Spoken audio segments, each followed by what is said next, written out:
Hey everyone, and welcome back, and thanks for joining me for another episode of this FIFA 15 Super League with Manchester United.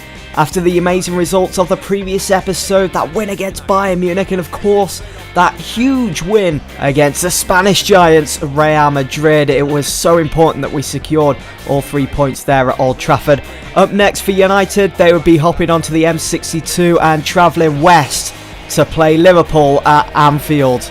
The last time these two teams met back at Old Trafford earlier in the season, it was Manchester United that got the better of their bitter rivals with a 4-0 win over Brendan Rodgers and his team.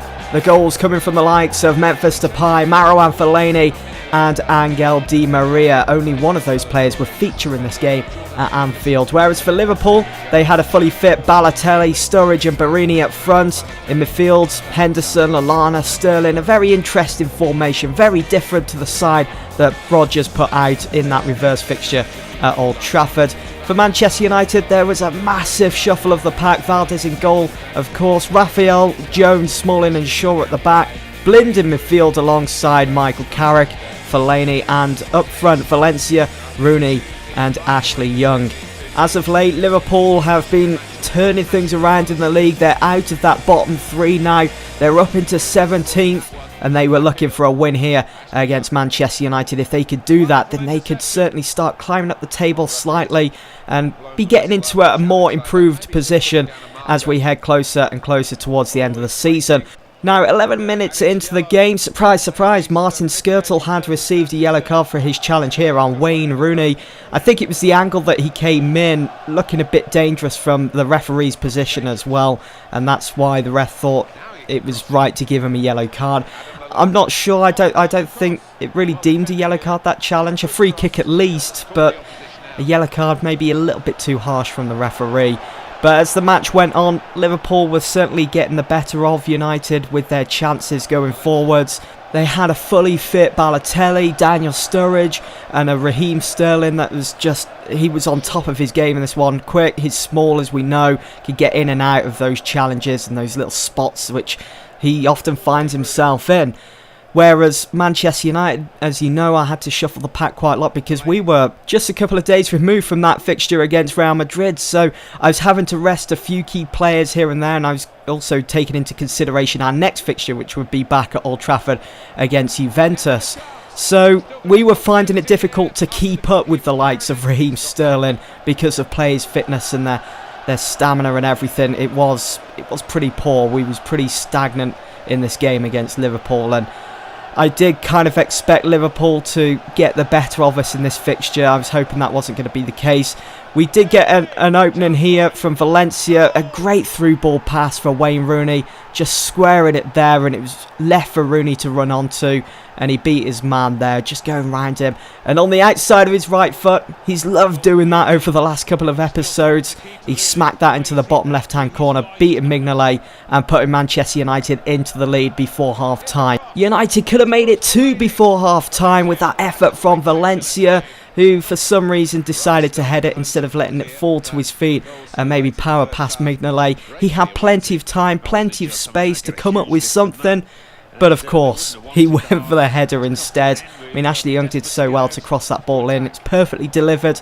I'm surprised Fellaini, with his height, didn't get on the end of it. But heading into the second half, we had that 1-goal lead. But Liverpool, as soon as they kicked off, they were just like mad things running around on the pitch. Balotelli did well to use his strength to get past Raphael and pull off a shot. It did go wide. It did hit the side netting as Manchester United continued on in the lead in this game at Anfield. But just moments later, Daniel Sturridge plucked that goal out of thin air. Where on earth did that come from? Hit on his left foot, curled it round Valdez and found the top left-hand corner. Took me by surprise. I think took everyone by surprise, actually.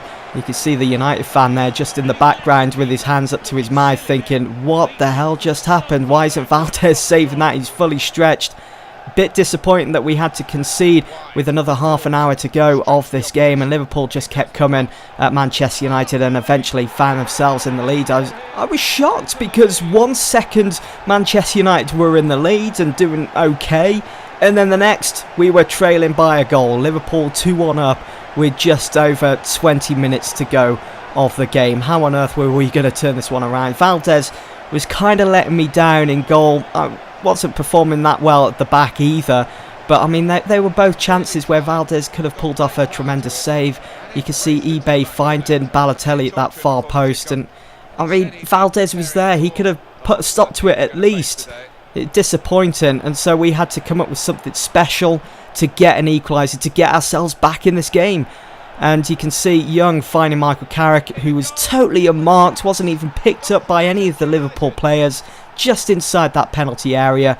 And he smacked that one home, celebrating in front of the Liverpool fans, drawing a goal back and making it 2-2 with just under 10 minutes remaining of this fixture. Can Manchester United pull something out special? We're known for those very late goals, but Liverpool, they were very persistent. They kept persevering, and it was them that were looking more likely to get a winner than Manchester United. They wanted the game more. They wanted to stay out of that bottom three. But in the end, when the dust had settled, it would be Manchester United and Liverpool coming away with just a point from this game. Not good enough from Manchester United's point of view, but for Liverpool, it was probably a decent result, seeing that the last time they faced United, they got hammered 4-0 at Old Trafford. Wasn't a bad game. I actually enjoyed playing that against Liverpool. Just a shame we couldn't get those 3 points. The man of the match, Adam Lallana, getting a 9.6 rating. Amazing stuff from him. He was just basically pulling all the strings for Liverpool. So with that game out of the way and done with, we move on to our next game against Juventus. But first, you can see with the league table, we've just got 8 games to go, and we're still 5 points behind Madrid. You know, when you look back on it, we really needed to win that game at Anfield, but they were just too tough of an opponent, Liverpool, this time around to try and get 3 points. We seriously could have done with that to close that gap even more on Real Madrid and Chelsea. But we had to move on. With 8 games to go, we've really got to pull our fingers out now. We've really got to be putting in those performances and treating every game like a cup final. I know I said this right at the start of the season. Every game's going to be a cup final. But seriously, with just 8 games remaining, we've got to be winning every single game now, all the way up to that finish line. We can't afford to be dropping points. We can't afford to be losing or drawing.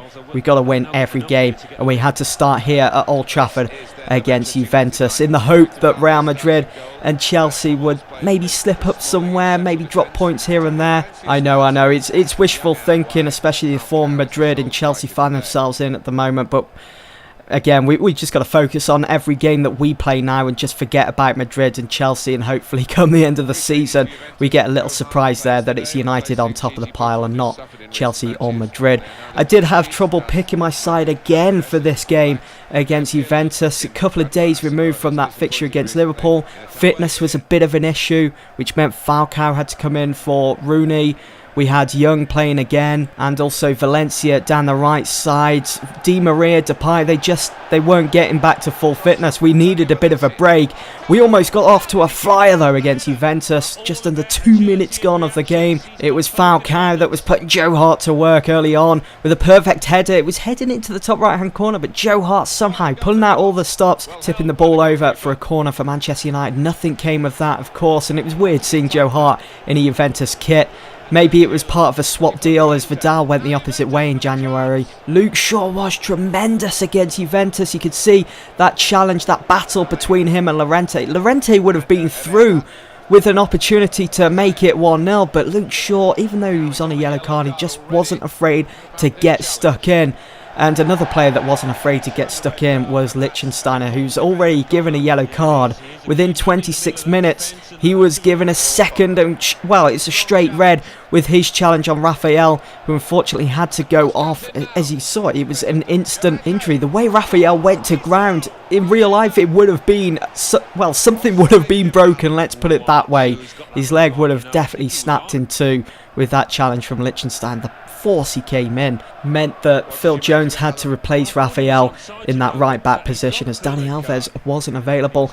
Juventus almost opened up the scoring, down to 10 men as well, but it was Marquisio that was just offside and denied that first goal of the game. Headed into the second, of course, with Juventus down a man, they were certainly at a disadvantage, so it'd be all-out attack for Manchester United to find that first goal of the game, and it eventually came in the 54th minute from Ander Herrera, and what a finish it was. Perfect setup Michael Carrick just showed his quality, showed his class with that ball over the top to find the run of Ander Herrera. Look at Michael Carrick, it seemed as though there was no effort put into it whatsoever to find Herrera, and Herrera just toe-pecked that past Joe Hart, who came out to meet him, into the back of the net. Juventus were against the ropes. They weren't having the best of times at Old Trafford after conceding that first goal. Michael Carrick, who was amazing in this game, found the run of Ashley Young down the left side. A perfect pass, pinpoint accuracy. Young gave it to Fellaini. Fellaini found Falcao, and Falcao, unselfish, saw Ashley Young run into the box, went for the sweaty goal, and Manchester United found themselves with a 2-goal cushion with half an hour remaining. It was the perfect set, a perfect crime for Manchester United because it was a sweaty goal. But Young, it was good to see him on the score sheet. And we could have had 3 if the damn linesman didn't rule that finish from Ander Herrera offside.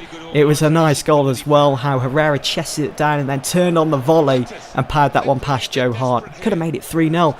With 5 minutes to go, Juventus looked to get back in this game. It's almost as if they had discovered their confidence again, but it just wasn't enough to beat Valdez as the ball hit the post. So unfortunate for them on the day. I almost made it 3 with another sweaty goal from Valencia. Well, it would have been for Van Persie, but there were too many players, too many bodies back at the time to put the ball past Joe Hart and like 4 or 5 of their defenders.